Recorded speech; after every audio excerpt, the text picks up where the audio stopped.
जय हिंद प्यारे दोस्तों। Welcome to Educare. Educare current affairs में आज हम डिस्कस करेंगे 25 जून के करंट अफेयर्स। कैसे क्या रहेगा सेशन। टोटल 22 न्यूज़ को कवर किया गया, जिनके हम स्टैटिक पोर्शन को जानेंगे। इनसे रिलेटेड पिछले दिनों में जो न्यूज़ रही थी उनको भी साथ में पैरेलल कवर करते हुए चलेंगे। ये मेनली आपके बैंकिंग एग्जाम के लिए खास इंपॉर्टेंट सेशन है। अगर आप आने वाले आरआरबी एग्जाम्स की तैयारी कर रहे हैं तो ये आपके लिए बिल्कुल सुपर डुपर सेशन बनने वाला है। और अगर आपको इनके पीडीएफ चाहिए, daily, monthly, weekly banking awareness की स्टैटिक पोर्शन की किसी प्रकार की अगर आपको पीडीएफ चाहिए तो आप टेलीग्राम चैनल से जुड़ सकते हैं। टेलीग्राम चैनल पर जुड़ने के लिए नीचे डिस्क्रिप्शन बॉक्स में आपको यूजर आईडी और लिंक दिया गया है, आप वहां से जुड़ सकते हैं। तो बढ़ते हैं आज की फर्स्ट न्यूज़ की तरफ। आज के फर्स्ट न्यूज़ है, Gujarat became the first Indian state to launch Balika panchayat. देखिए, पंचायत तो आपने सुना ही है, अब है बालिका पंचायत। यानी जो 10 से 21 साल की लड़कियां होती है, जो गर्ल्स होती है, उनकी ये पंचायत है। उन्हीं के बीच इलेक्शन होगा, फिर उन्हीं के बीच एक लीडर चूज किया जाएगा। इसका मेन मकसद क्या है? देखिए, बालिका पंचायत का मेन उद्देश्य है सोशल और पॉलिटिकल लाइफ को इंप्रूव करना। सोशल लाइफ इंप्रूव होगी, पॉलिटिकल डेवलपमेंट होगा ओवरऑल गर्ल्स का। ये मेन मकसद है बालिका पंचायत का। और रिसेंटली पहली बार बालिका पंचायत का वोटिंग भी हुई गुजरात में। गुजरात के कच्छ डिस्ट्रिक्ट में एक गांव है जिसका नाम है कंडरिया। कुंडरिया गांव है, और कुंडरिया गांव में ही पहला इलेक्शन हुआ जो कि कच्छ डिस्ट्रिक्ट में है। तो और उसमें एक लड़की को, एक गर्ल को एज ए सरपंच चूज़ किया गया बालिका पंचायत में। तो याद रखिए, इस प्रकार का इनिशिएटिव लॉन्च करने वाला पहला राज्य कौन सा बन गया है? गुजरात ऐसा करने वाला पहला राज्य बन गया है। और साथ में ना केवल पॉलिटिकल सोशल डेवलपमेंट होगा, इससे क्या होगा कि बच्चों में एक इम्प्रूवमेंट होगा, ताकि जो इविल प्रैक्टिसेस है उनको रोका जा सके, जो चाइल्ड मैरिज है उनको रोका जा सके, जो डोरी सिस्टम है, दहेज सिस्टम है, उनको रोका जाए। काफ़ी कुछ डेवलपमेंट होगा बच्चों में इस बालिका पंचायत से, ये कहना है। तो याद रखिए, ऐसा करने वाला पहला गुजरात राज्य बन गया है। गुजरात आप देख सकते हैं, ये है गुजरात जो पाकिस्तान से बॉर्डर शेयर करता है। यहाँ पर राजस्थान से करता है, इधर मध्य प्रदेश से करता है, नीचे महाराष्ट्र से बॉर्डर टच करता है। याद रखिए। बढ़ते हैं अगली न्यूज़ की तरफ। अगली न्यूज़ है, World Bank approves project to become rain fed farming in Uttarakhand. Rain fed farming Uttarakhand में प्रमोट करने के लिए रिसेंटली वर्ल्ड बैंक ने एक प्रोजेक्ट लॉन्च किया है। किस राज्य में? उत्तराखंड में। और उत्तराखंड के भी हिल एरियाज़ में। अब देखिए, होता क्या है rain fed farming? Rain fed farming होती है कि फार्मिंग जो होगी वो रेन से होगी, बारिश से होगी फार्मिंग। उससे कोई जो ह्यूमन मेड कोई फार्मिंग सोर्सेज यूज़ नहीं किए जाएंगे, जैसे बोरवेल, ऐसी चीज़ें यूज़ नहीं की जाएगी। इसमें सिर्फ बारिश के पानी से ही फार्मिंग होगी, और वो भी कहाँ पर? हिल एरियाज़ में। हिल एरियाज़ में ही बारिश से जो फार्मिंग होगी उससे काफ़ी बेनिफिट्स है। इससे ना तो ग्रीन हाउस गैसेस प्रोड्यूस होती है, यानी इस अगर रेन फेड फार्मिंग को यूज़ करते हैं तो ग्रीन हाउस गैसेस को भी कैसे कुछ हद तक रोका जा सकता है। तो इससे पानी की बचत होगी, पानी सेव होगा, ज़मीन का जो पानी है उसे यूज़ नहीं करना पड़ेगा। काफ़ी कुछ बेनिफिट्स है। इसी के लिए वर्ल्ड बैंक ने ये प्रोजेक्ट लॉन्च किया है, और ये प्रोजेक्ट 1000 करोड़ रुपीज़ का है। 1000 करोड़ रुपीज़ एलोकेट किया गया वर्ल्ड बैंक के द्वारा to promote rain fed farming in Uttarakhand. याद रखिए, उत्तराखंड में रेन फेड फार्मिंग लॉन्च की गई वर्ल्ड बैंक के द्वारा। वर्ल्ड बैंक का हेडक्वार्टर है वाशिंगटन डीसी में। वाशिंगटन डीसी में इसका हेडक्वार्टर है। अगली न्यूज़ है, Karnataka chief minister Basavaraj Bommai inaugurates IKEA's store in Bengaluru. Bengaluru में आईकिया का सबसे बड़ा स्टोर रिसेंटली ओपन किया गया, और बेंगलुरु में ओपन किया गया, लेकिन बेंगलुरु में किस जगह? नागसुंदरा में। नागसुंदरा एक जगह है बेंगलुरु में, यहीं पर यह आईकिया का सबसे बड़ा स्टोर ओपन किया गया। और इसमें यानी जो आईकिया है, ये आईकिया क्या काम करती है? ये फर्नीचर कंपनी है, यानी होम इंटीरियर का काम करती है, होम फर्निशिंग का काम करती है। ये स्वीडिश कंपनी है, स्वीडन की कंपनी है आईकिया। याद रखिए, आईकिया स्वीडन की कंपनी है, और रिसेंटली इसने सबसे बड़ा स्टोर ओपन किया बेंगलुरु में। मैप में देख सकते हैं, ये है कर्नाटका, ऊपर आ गया महाराष्ट्र, इधर आ गया तेलंगाना, यहाँ पर आ गया आंध्र प्रदेश, यहाँ पे केरल, तमिलनाडु, सारे जितने भी साउथ के स्टेट्स है सारे बॉर्डर टच करते हैं, इवन गोवा। तो याद रखिए, कर्नाटका में रिसेंटली लॉन्च किया गया है आईकिया का सबसे बड़ा स्टोर। अगली न्यूज़ है, rare lipstick plant rediscovered in Arunachal Pradesh. Arunachal Pradesh में फिर से रीडिस्कवर किया गया लिपस्टिक प्लांट। इसे पहली बार 100 साल पहले 1912 में खोजा गया था, और ये सेकंड टाइम खोजा गया है लिपस्टिक प्लांट को। यानी जो पहली बार इसे डिस्कवर किया गया था 1912 को, उस समय किसने डिस्कवर किया था? तो उस समय डिस्कवर किया गया था स्टीफन ट्रेवटे डुन के द्वारा। स्टीफन ट्रेवटे डुन के द्वारा इसे डिस्कवर किया गया था। और स्टीफन जो कि एक ब्रिटिश बॉटनिस्ट है और इसी के द्वारा 1912 में पहली बार खोजा गया था। और उसके बाद 100 साल बाद पहली बार फिर से अंजऊ डिस्ट्रिक्ट में फिर से लिपस्टिक प्लांट खोजा गया है, जो कि अंजऊ डिस्ट्रिक्ट कहाँ पर है? अरुणाचल प्रदेश में है। मैप में देख सकते हैं, यह है अरुणाचल प्रदेश जो आसाम के साथ बॉर्डर टच करता है, और इधर नागालैंड के साथ बॉर्डर टच करता है, म्यांमार के साथ, चाइना के साथ। तो यह है अरुणाचल प्रदेश और यहीं पर रिसेंटली लिपस्टिक प्लांट खोजा गया। अगली न्यूज है 14th आसाम राहिनो सेंसस। राहिनो का सेंसस में आसाम के जो मानस नेशनल पार्क है उस पर कंडक्ट किया गया। मानस नेशनल पार्क पर 14th नंबर का राहिनो सेंसस, और बताया गया है कि लगभग 40 राहिनोज है मानस नेशनल पार्क में। और इंडिया में वन हॉर्न राहिनो ही है, वन हॉर्न राहिनो की प्रजाति ही है इंडिया में। और मेनली क्या है, सिर्फ पूरे इंडिया में सिर्फ मानस नेशनल पार्क में ही राहिनो पाए जाते हैं, और वह भी किस प्रकार के? वन हॉर्न राहिनो पाए जाते हैं। और भी कई प्रजातियां होती है राहिनो की, और भी कई प्रकार की होती है, लेकिन वो इंडिया में नहीं है, वो बाकी और कंट्रीज़ में है। लेकिन इंडिया में सिर्फ वन हॉर्न राहिनो पाया जाता है। और वन हॉर्न राहिनो की 14 पॉपुलेशन है, जनसंख्या सिर्फ 14 ही रह गई है। और राहिनो की जो आयुष्मान स्टेटस है वह वल्नरेबल है, याद रखिए। और इसे कहाँ पर, इस सेंसस को कहाँ पर, किस नेशनल पार्क पर बेस्ड बनाया गया? मानस नेशनल पार्क पर। और मानस नेशनल पार्क कहाँ पर स्थित है? आसाम में ये स्थित है। और राहिनो जो कि स्टेट एनिमल भी है आसाम का, ये है मैप में आसाम, ये देख सकते हैं बिल्कुल बीचों बीच में है आसाम।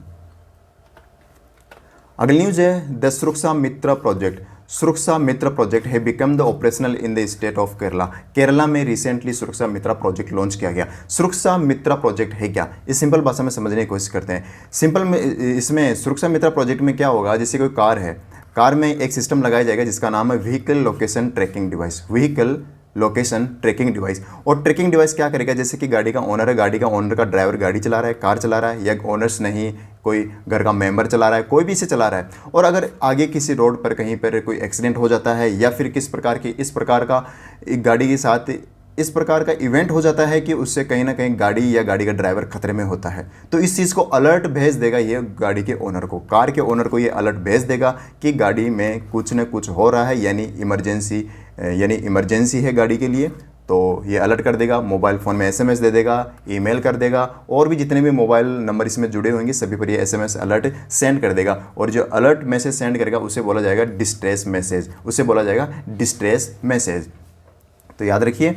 और ये जो सिस्टम है, ये सिस्टम निर्भया स्कीम के तहत लॉन्च किया गया, मोटर व्हीकल डिपार्टमेंट के द्वारा निर्भया स्कीम से ये लॉन्च किया गया। यानी इसकी जो फंडिंग होगी इस टेक्नोलॉजी की, वह निर्भया फंड से होगी, जिसे 2013 में बनाया गया था। तो शानदार सिस्टम है ये। अगर किसी प्रकार के एक्सीडेंट से मीट होती है गाड़ी, तो ये ओनर को तुरंत इन्फॉर्म कर देगा।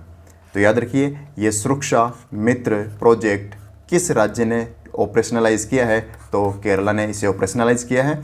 और अब तक मोर देन 2 लाख से भी ज़्यादा गाड़ियों में, कार्स में ये सिस्टम लॉन्च यानी इंस्टॉल कर दिया गया है। अगली न्यूज़ है Reserve Bank of India extends deadline by 3 months to 1 October 2022 for the implementing card rules. Recently in the April में क्या किया, रिजर्व बैंक ऑफ इंडिया ने क्रेडिट कार्ड, डेबिट कार्ड से रिलेटेड रूल्स निकाले। रूल्स में इन्होंने कहा कि 1 जुलाई से वह रूल अप्लाई होगा, लेकिन अब वह रूल 1 जुलाई से अप्लाई ना होकर यह अप्लाई होगा 1 October 2022 से, यानी इसे 3 मंथ की ओरली एक्सटेंड कर दिया गया। अब आप पूछेंगे कि ये रूल है क्या, तो इसका सिंपल रूल समझने की कोशिश कीजिए। अगर कार्ड इशू की गई कंपनी है, जैसे कि रुपए कार्ड इशू किया गया, कार्ड इशू करने के 30 दिन के अंदर अगर वह एक्टिवेट कर लेता है यूज़र, क्योंकि कार्ड इशू करने के बाद उसे एक्टिवेट करना होता है ATM में जाकर, अगर वह उसे एक्टिवेट कर लेता है तो ठीक है, कर लीजिए। अगर वह 30 दिन के अंदर एक्टिवेट नहीं करता है, तो फिर 30 दिन के बाद में अगर वह एक्टिवेट करता है तो उसे OTP देना होगा। अगर यूज़र OTP नहीं देता है और एक्टिवेट करने की कोशिश करता है, जैसे एक्टिवेट करने की कोशिश की, OTP नहीं दिया, यानी उसने कंसेंट नहीं दी, उसने सहमति नहीं दी, तो उस एक्टिवेट करने की जो प्रोसेस स्टार्ट हुई, उस प्रोसेस से अगले 7 दिन तक अगर वह कंसेंट नहीं देता है, वह सहमति नहीं देता है, तो उस कार्ड को बंद कर दिया जाएगा। उस कार्ड को अगले 7 वर्किंग डेज़ में, अगले 7 वर्किंग डेज़ में उसे बंद कर दिया जाएगा। लेकिन इससे उन पर कोई कॉस्ट या किसी प्रकार के चार्जेस नहीं काटे जाएंगे यूज़र पर। तो ये है credit card debit card rule. तो ये रिसेंटली, यानी ये क्रेडिट कार्ड रूल ही है, क्रेडिट कार्ड इश्यूअर्स के लिए ही है। तो ये इसे रिसेंटली पहले 1 जुलाई के लिए डेडलाइन रखी गई थी, लेकिन अब 1 अक्टूबर से इसे अप्लाई किया गया है। तो ये डेट याद रखिए, 1 अक्टूबर। अगली न्यूज है Card 91, CARD, Cred 91। Cred 91 partnered with Yes Bank and RuPay card to help simplify payment management. Card Cred 91 क्या करता है? क्रेड 91 करता है पेमेंट सिस्टम को स्मूथ बनाना, कार्ड यूज़र्स के लिए पेमेंट को सिक्योर करना, उसे सिंपल बनाना, ये काम करता है क्रेड 91। अगर आप कार्ड लेते हैं, जैसे रुपए का कार्ड लिया आपने, और अगर ये येस बैंक से अगर आपने रुपए का कार्ड लिया, तो इसके लिए बेस्ट मैनेजमेंट प्रोवाइड करेगा क्रेड 91। आपको सिक्योरिटीज़ प्रोवाइड करेगा, आपको सिंप्लिसिटी प्रोवाइड करेगा, आपको यानी एक स्मूथ पेमेंट सिस्टम प्रोवाइड करेगा क्रेड 91। इसके लिए आपको स्पेशल चार्जेस भी काटेगा ये क्रेड 91। तो याद रखिए, अगर आप येस बैंक का कार्ड लेते हैं रुपए का, तो आपको बेटर सर्विसेज भी प्रोवाइड हो सकती है क्रेड 91 से। तो ये है क्रेड 91, जो कि एक बेस्ट पेमेंट सिस्टम प्रोवाइड करवाता है, और ये बिजनेस टू बिजनेस प्रोवाइड करता है, B2B प्रोवाइड करता है। यानी ये लाइनी कस्टमर्स, रिटेलर्स, इन लोगों के लिए नहीं है, ये बिजनेस टू बिजनेस है। याद रखिए, Cred 91 business to business payment system है, जिसका हेडक्वार्टर बेंगलुरु में है। क्रेड 91 बेंगलुरु बेस्ड एक पेमेंट सॉल्यूशन प्रोवाइडर कंपनी है। इतना आप याद रख लीजिए। बढ़ते हैं अगली न्यूज़ पर। अगली न्यूज़ है south Indian bank launches EXIM, यानी export import trade portal SIB TF online.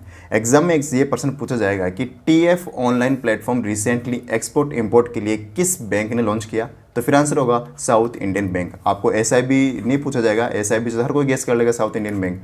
तो सिंपल ये पूछा जाएगा TF online export import trade portal किस बैंक ने लॉन्च किया? तो साउथ इंडियन बैंक ने लॉन्च किया।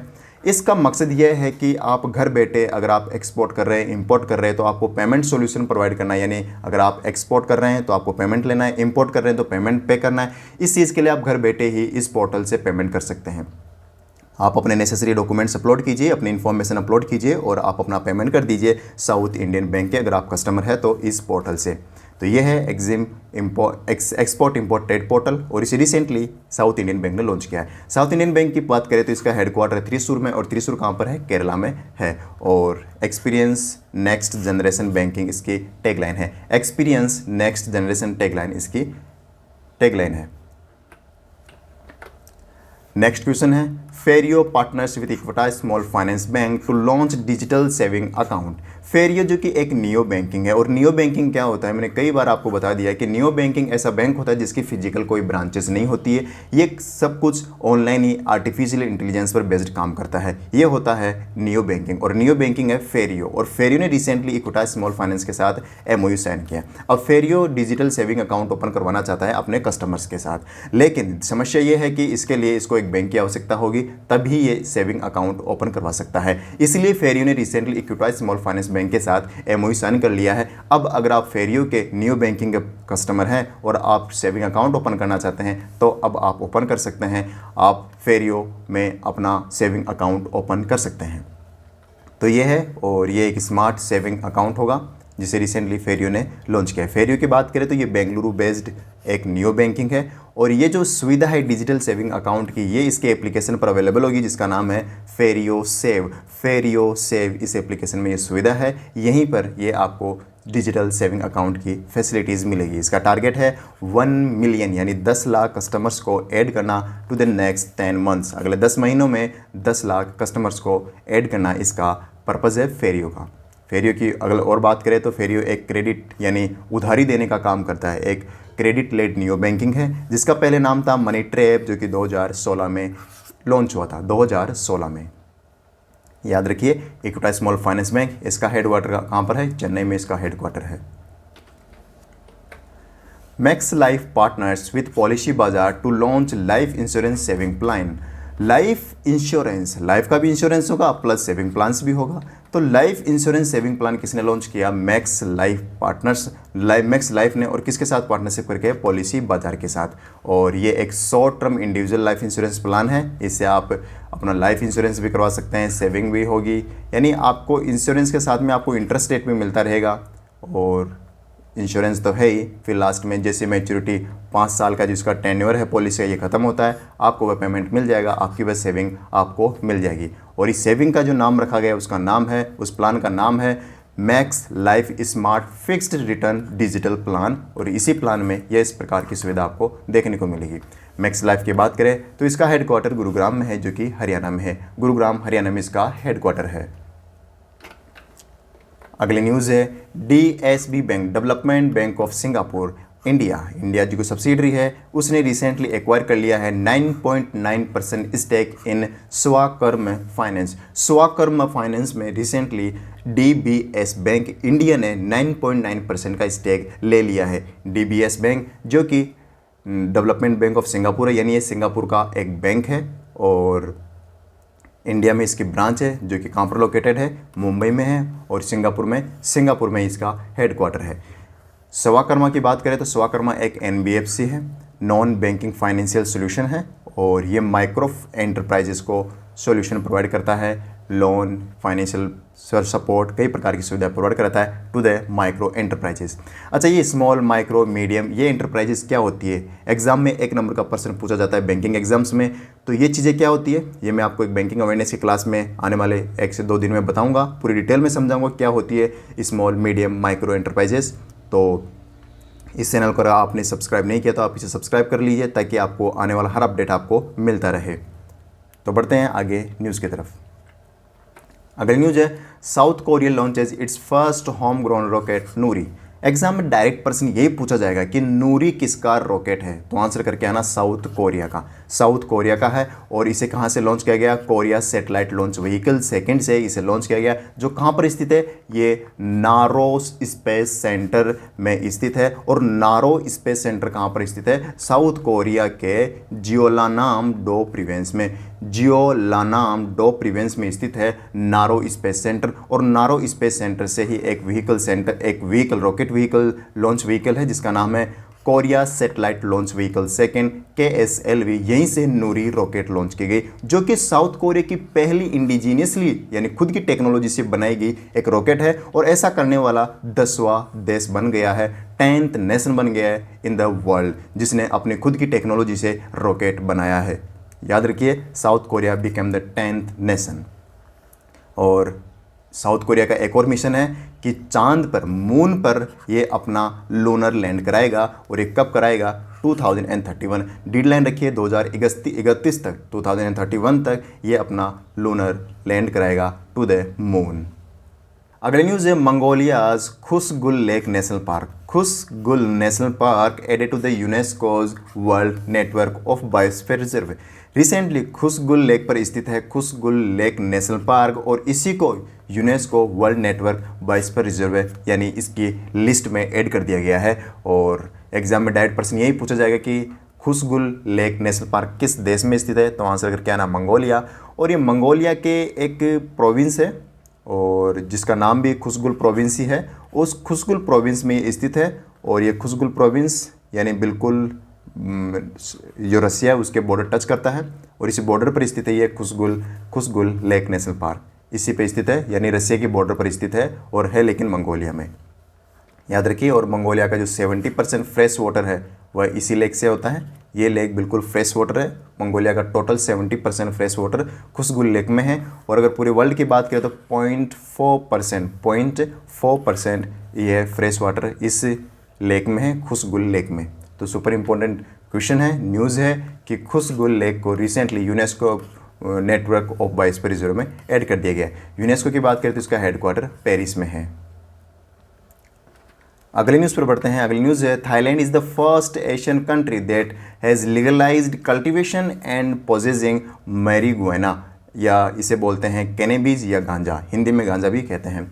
तो मैरिजुआना, कैनेबीज, गांजा, इसको लीगलाइज कर दिया है। क्या लीगलाइज किया गया है? इसे आप कल्टीवेट कर सकते हैं यानी बुआई कर सकते हैं, इसे आप पोजेस कर सकते हैं, अपने पास रख सकते हैं और इसे एज ए मेडिसिन यूज़ भी कर सकते हैं, लेकिन इसे एंटरटेनमेंट के लिए यूज़ नहीं कर सकते खुद ये, यानी रिक्रिएशनल यूज़ नहीं कर सकते, सिर्फ और सिर्फ as a treatment of illness और यही यूज़ कर सकते हैं, रख सकते हैं और बो सकते हैं।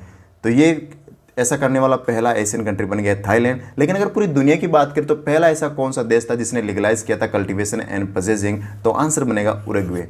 उरुग्वे ने इसे लीगलाइज किया था इन द ईयर 2013 2013 में। अब एशियन कंट्री कौन सी बन गई पहली, थाईलैंड बन गई है।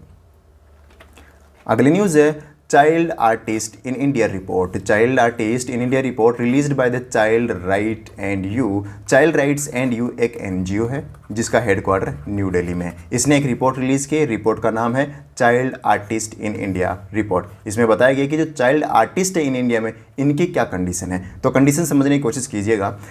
जो बिलो द ईयर 15 है, जिनकी एज 15 और 15 साल से कम है और वह आर्टिस्ट है और वह एंटरटेनमेंट इंडस्ट्री में काम कर रहे हैं, वह उन लोगों को हर दिन 12 घंटे काम करना पड़ रहा है। हर दिन 12 घंटे यानी इवन मोर देन 12 घंटे 12 आवर्स उनको काम करना पड़ रहा है इन एंटरटेनमेंट इंडस्ट्री में, उन आर्टिस्ट को जो बिलो द एज 15 है। बल्कि रूल क्या है, रूल ये है इन ये जो आर्टिस्ट है below the age of 15 in the entertainment industry they can work maximum 5 hour a year.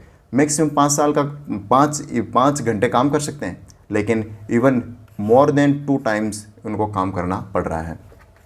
तो ये कहना इस रिपोर्ट का, child artist in India report release किसके द्वारा किया गया, child right and you. Child right and you एक एनजीओ है new Delhi based. Oxfam international releases footing the bill report. Footing the bill report क्या कहती है, फुटिंग द बिल रिपोर्ट ये कहती है कि जो यूनाइटेड नेशन है, जो यूनाइटेड नेशन है, यूनाइटेड नेशन में जो अभी वर्तमान में जो फंड है वह सफिशिएंट नहीं है।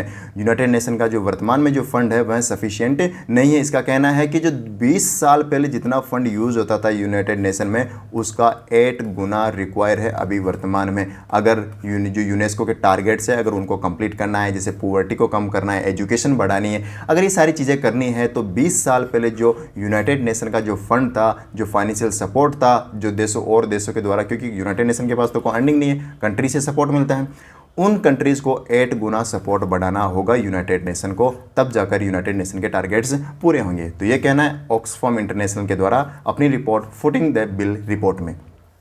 ऑक्सफैम की बात करें, ऑक्सफैम एक ब्रिटिश एक ऑर्गेनाइजेशन है जिसमें 21 इंडिपेंडेंट चैरिटेबल ऑर्गेनाइजेशंस की मेंबर है। 21 चैरिटेबल ऑर्गेनाइजेशंस इसकी मेंबर है और इसका मेन जो टारगेट है वह है ग्लोबल पुअर्टी पर काम करना। ग्लोबल पुअर्टी पर इसका काम करना ये मेन उद्देश्य है। इसकी स्थापना 1942 में हुई थी। 1942 में इसकी स्थापना हुई थी। यूनाइटेड नेशन का हेडक्वार्टर न्यूयॉर्क में है। नेक्स्ट है ओडिशाज श्रेयालेंका। श्रेयालेंका जो कि फीमेल है, you can see is the श्रेयालेंका became the first Indian के पॉप आर्टिस्ट। देखिए के पॉप आर्टिस्ट कौन होते हैं और के पॉप आर्टिस्ट बनने वाली पहली इंडियन कौन बन गई है, श्रेयालेंका। और श्रेयालेंका कहाँ से हैं, ये ओडिशा से हैं।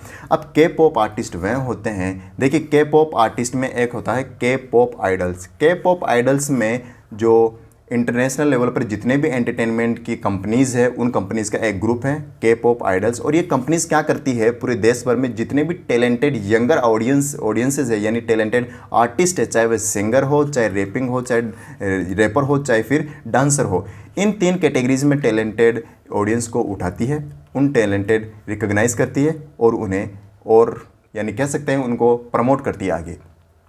तो ये काम करती है के पॉप आर्टिस्ट, जो टैलेंटेड आर्टिस्ट को रिकॉग्नाइज करती है। और इसने रिसेंटली श्रेयालेंका जो कि ओडिशा की है, इसे इंडिया की पहली के पॉप आर्टिस्ट डिक्लेयर किया है, याद रखिए। और शी इज़ डांसर, श्रेयालेंका डांसर है, याद रखिए। बढ़ते हैं अगली न्यूज़ की तरफ। लीज़ा स्टेलकर, यह है लीज़ा स्टेलकर जो कि ऑस्ट्रेलियन क्रिकेटर है। So she has become the first women president of federation of international cricketers association. जो जितनी भी इंटरनेशनल टीम्स है क्रिकेट की, उनका जो एसोसिएशन होता है, उन एसोसिएशन का एक ग्रुप है जिसका नाम है federation of international cricketers association, और इसी के रिसेंटली फर्स्ट वुमेन प्रेसिडेंट बनाई गई है जिनका नाम है लीजा स्टेलकर। लीजा स्टेलकर इनका नाम है, और ये देख सकते हैं यही है लीजा स्टेलकर। अगली न्यूज़ है P Uday Kumar assumes office as chairman cum managing director of National Small Industries Corporation NSIC, National Small Industries Corporation. इसके नए CMD chairman and managing director कौन बन गए? पी उदय कुमार। यही है इमेज में आप देख सकते हैं, यही है पी उदय कुमार। तो इन्हीं को रिसेंटली अपॉइंट किया गया NSIC के, और NSIC वर्क करता है under the ministry of micro small medium enterprises, जिसे हेड किया जाता है नारायण राणे के द्वारा। नारायण राणे। अगली न्यूज़ है United nation observes the first ever annual international day for countering hate speech on 18 जून। हर साल को पहली बार मनाया जा रहा है 2022 में। अब हर साल को आने वाले सालों में international day for countering hate speech हर साल 18 जून को मनाया जाएगा। ये पहली बार मनाया जा रहा है, that's why it is important and that's why I included this news. So याद रखिए यूनाइटेड नेशन के द्वारा मनाया जाएगा और हर साल को 18 जून को मनाया जाएगा। इसका मकसद है, इसका एम है to stop religious, nationality, race, colour, gender, culture से रिलेटेड जो इस हेट स्पीसीज होती है उनको रोकना इस डे का मकसद है। अगली न्यूज़ है International Olympic day. International Olympic day observes across the globe every year on 23 जून। हर साल को 23 जून को मनाया जाता है इंटरनेशनल ओलंपिक डे। और ये कौन बनाता है? इंटरनेशनल ओलंपिक कमेटी, जिसका हेडक्वार्टर है लॉजेन, स्विट्जरलैंड में। तो इंटरनेशनल ओलंपिक कमेटी इस डे को क्यों मनाती है? To highlight the importance of the sports and games in our lifes. ये बताने की आवश्यकता नहीं है कि गेम्स का हमारी लाइफ में क्या इंपॉर्टेंस है। तो याद रखिए हर साल 23 जून को हम मनाते हैं इंटरनेशनल ओलंपिक डे। बनाता कौन है? International Olympic committee. हेडक्वार्टर कहाँ पर है? लॉजेन, स्विट्जरलैंड में। और एक इंपॉर्टेंट चीज़ याद रख लीजिए कि जो आने वाला समर ओलंपिक है 2026 वाला, इसे कौन सा देश होस्ट करने वाला है? फ्रांस इसे होस्ट करने वाला है। और इसे को आप क्या बोला जाएगा? इसे बोला जाएगा पेरिस ओलंपिक गेम्स। अच्छा, इंडिया कब होस्ट करेगा? इंडिया 2048 में होस्ट करेगा ओलंपिक, समर ओलंपिक। तो ये था आज का ओवरऑल 25 जून का करंट अफेयर सेशन। कैसा लगा कमेंट करके ज़रूर बताइए, और अगर आपने अभी तक सब्सक्राइब नहीं किया है तो सब्सक्राइब कर लीजिए। इससे बेस्ट कंटेंट आपको देखने को कहीं नहीं मिलेगा। ना केवल करंट अफेयर्स बल्कि बैंकिंग अवेयरनेस भी साथ में कवर करते हुए चलेंगे। तो अपने दोस्तों के साथ शेयर कीजिए। आज के लिए इतना ही, मिलते हैं अगली वीडियो में, तब तक के लिए जय हिंद।